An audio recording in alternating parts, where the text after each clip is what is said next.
Français sur 6 est aidant en France, dont 7% auprès de personnes en situation de handicap, selon un baromètre BVA 2019. On s'intéresse dans cette émission à tout cet accompagnement, ces dispositifs qui accompagnent ces familles, ces aidants, au sein notamment des APUI du Pas-de-Calais. Juste une petite définition, un aidant, c'est une personne qui de manière régulière et à titre non professionnel intervient dans la vie quotidienne auprès d'actes, d'activités, auprès d'une personne qui est en perte d'autonomie, soit du fait de l'âge, d'une maladie ou d'un handicap. Parlons de cet accompagnement au sein des APUI du Pas-de-Calais avec Thomas Delreux, vous êtes directeur général de l'APUI de Lens et environ. Cet accompagnement des familles, des aidants, elle fait partie intégrante de votre ADN. Ah oui, c'est vraiment au cœur du fait associatif. C'est au cœur de la raison pour laquelle les associations du mouvement parental se sont créées il y a environ 60 ans, autour de familles qui, à un moment dans leur parcours, ont accueilli une personne vivant avec un handicap. Alors, certains aidants sont des familles, certaines familles sont aidantes, la plupart des familles sont aidantes, mais vous comme moi, on ne se reconnaît pas toujours dans le fait d'être aidant de nos enfants. Ce qui est extraordinaire avec ces plateformes de répit, c'est qu'on reconnaît un statut d'aidant qui va permettre à des familles de bénéficier de services complémentaires qui leur sont destinés à elles. On y reviendra dans un instant. Juste, quelle solution vous avez créée du coup, ces parents au départ, ces familles? On a créé des tas de services associatifs non financés par les pouvoirs publics. Il y a toujours des besoins sur les territoires qui sont repérés par les associations.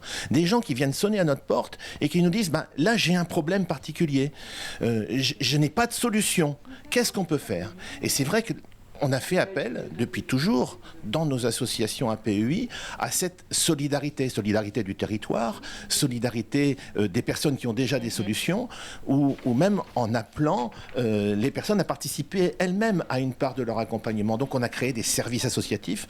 À l'APUI de Lens, c'est environ un service qui s'appelle la mascotte, mais il y en a dans tous les territoires du Pas-de-Calais, des services spécifiques qui permettent de répondre à des besoins spécifiques. Un mot sur cette plateforme. Nous sommes ici sur la plateforme de répit de Béthune. Il y en a 7 sur tout le territoire du Pas-de-Calais. Ça élargit finalement le public. Ce n'est pas que vos associations. Bien sûr. C'est-à-dire que notre savoir-faire en tant qu'APUI, on va le mettre à disposition d'une population plus large qui va être sur un public qui n'est pas forcément uniquement le public de nos établissements, de nos services, de nos associations. Donc on va pouvoir utiliser notre expertise, l'expertise de nos professionnels pour pouvoir répondre à un public bien plus large. Un public bien plus large et à des besoins sur ce territoire et sur tous ces territoires. On y reviendra sur ces plateformes de répit.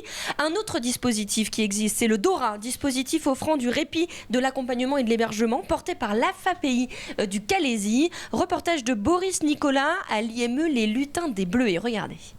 Sarah est maman aidante de ses 2 jumelles en situation de handicap auxquelles elle consacre tout son temps. 3 ou 4 fois par mois, elle profite du dispositif offrant du répit, de l'accompagnement et de l'hébergement mis en place dans cet institut médico-éducatif calaisien, un dispositif qui lui permet le temps d'une matinée de prendre du temps pour elle. Déjà psychologiquement ça soulage parce qu'on sait qu'elles sont bien prises en charge. Pendant ce temps-là, on sait qu'on peut faire d'autres sorties, par exemple avec les autres enfants de la fratrie, ne serait-ce que de se faire un cinéma. En fait, le tort qu'on peut avoir, c'est ça, c'est qu'on s'oublie en fait en tant qu'individu, on se focalise que sur ce rôle-là. On a tendance à s'oublier en tant que femme, que conjointe. Le dispositif DORA prend en charge les enfants en situation de handicap sur les heures de fermeture de l'IME, bowling, sorties à la mer ou au parc. Les activités sont ludiques, encadrées par le personnel de l'établissement. Les structures adaptées, ils ont des listes d'attente qui sont très très longues, donc bien souvent des parents se retrouvent sans situation avec leurs enfants et donc ils sont avec eux 24 heures sur 24. On intervient aussi dans le maintien de la situation professionnelle. Le dispositif leur offre des temps justement où ils peuvent rester au travail un peu plus longtemps, qu'ils puissent s'épanouir d'un autre côté pendant qu'ils sachent que leurs enfants sont pris en charge. Mis en place depuis septembre 2020, le dispositif DORA compense l'absence d'internat spécialisé sur le territoire. Un dispositif qui propose aussi de partir en famille tout un week-end dans des gîtes partenaires. Pour les parents, c'est un week-end clé en main. Les courses sont faites, le frigo est rempli, il n'y a plus qu'à savourer un petit peu ce moment de détente et peut-être découvrir son enfant autrement, ou en tout cas pour la fratrie de voir le frère ou la sœur en situation de handicap de façon différente. À ce jour, le dispositif DORA profite à une centaine de familles. Fort de cette réussite, l'IME Les Lutins des Bleuets a déposé un projet d'extension auprès de l'ARS. Moment privilégié que ce café des aidants. Nous sommes toujours ici à la plateforme de répit à Béthune. Et ce café des aidants, c'est une fois par mois un moment de discuter, d'échanger. On va justement en parler avec Patricia Salomé. Bonjour Patricia. Bonjour. Vous êtes maman aidante, maman d'un Romain qui a 26 ans et qui est en situation de handicap. Oui. Vous venez régulièrement à ce café des aidants depuis qu'il a débuté en février. Déjà, en quoi vous êtes aidante, Patricia ? Et donc, je dois accompagner mon fils. Depuis la naissance, il a des troubles, un handicap. Il faut l'aider à évoluer, il faut l'aider à être autonome. Voilà. L'aider à être autonome au quotidien, c'est-à-dire que même si votre fils, vous me le disiez juste avant, vit de manière autonome, vous êtes toujours là à ses côtés. Toujours évidemment. présente, voilà. Ouais, En quoi ce café des aidants et cette plateforme, elle a répondu à vos besoins ? Déjà, tout d'abord, on a un soutien moral.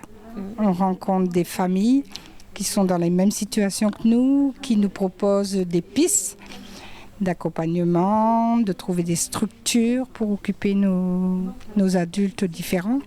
Oui.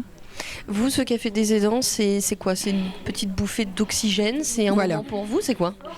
C'est une bouffée d'oxygène, oui. C'est déjà de parler, de ne pas être jugé, de pouvoir avancer, avoir des conseils, oui, ça on a besoin, ça nous ressource. On sort d'ici ressourcés. Voilà. On sort d'ici ressourcés. Avant qu'il y ait ces cafés des aidants, vous aviez quoi comme solution de répit ?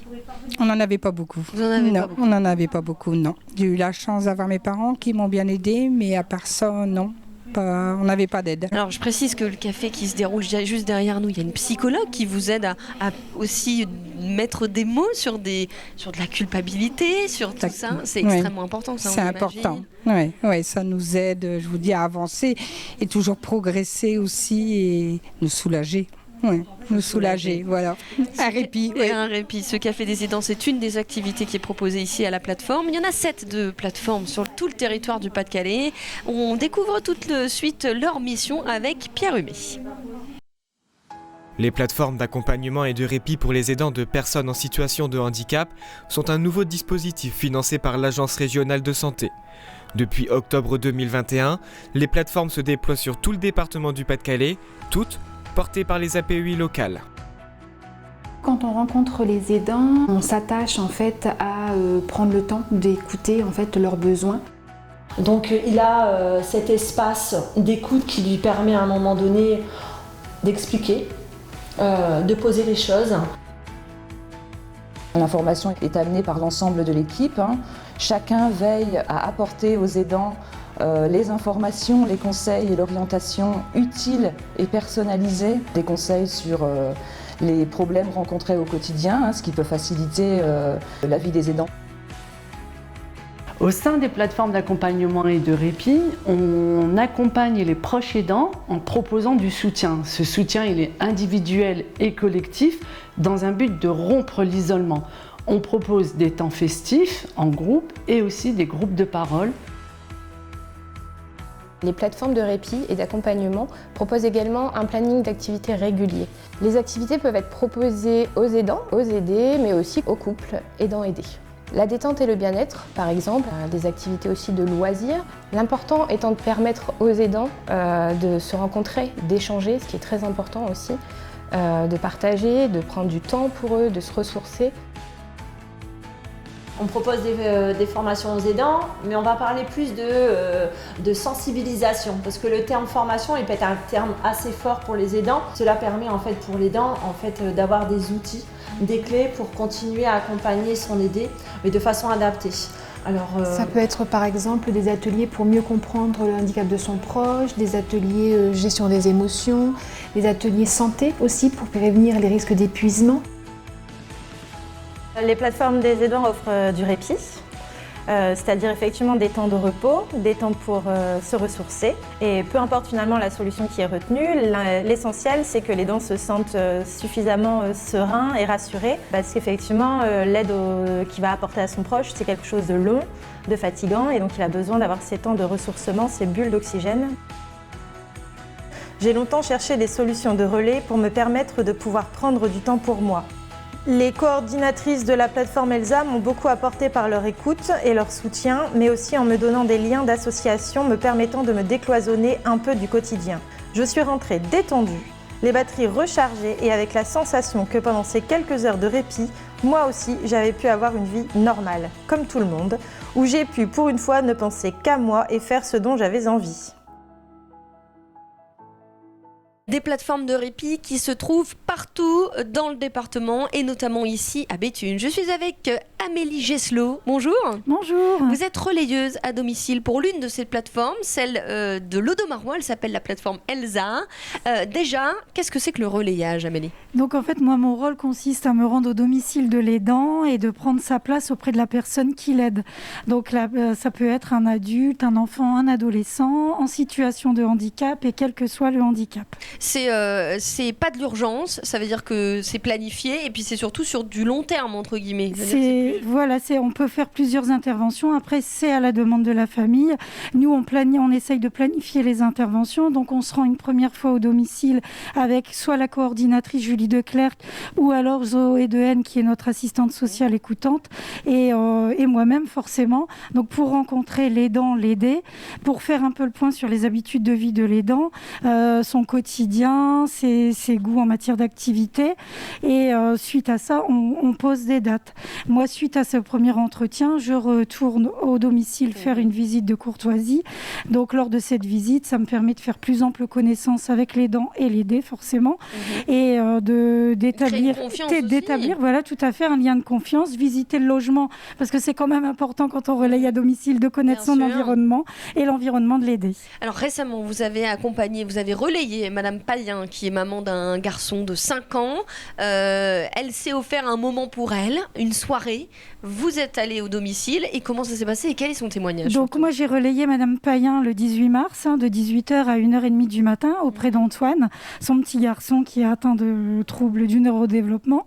Donc moi de mon côté ça s'est très bien passé. Madame Payen à son retour était ravie d'avoir pu depuis 3 ans s'accorder une soirée seule et elle était sur un petit nuage parce qu'elle n'avait pas une main à tenir et une vigilance de tous les instants lors de ce petit moment passé.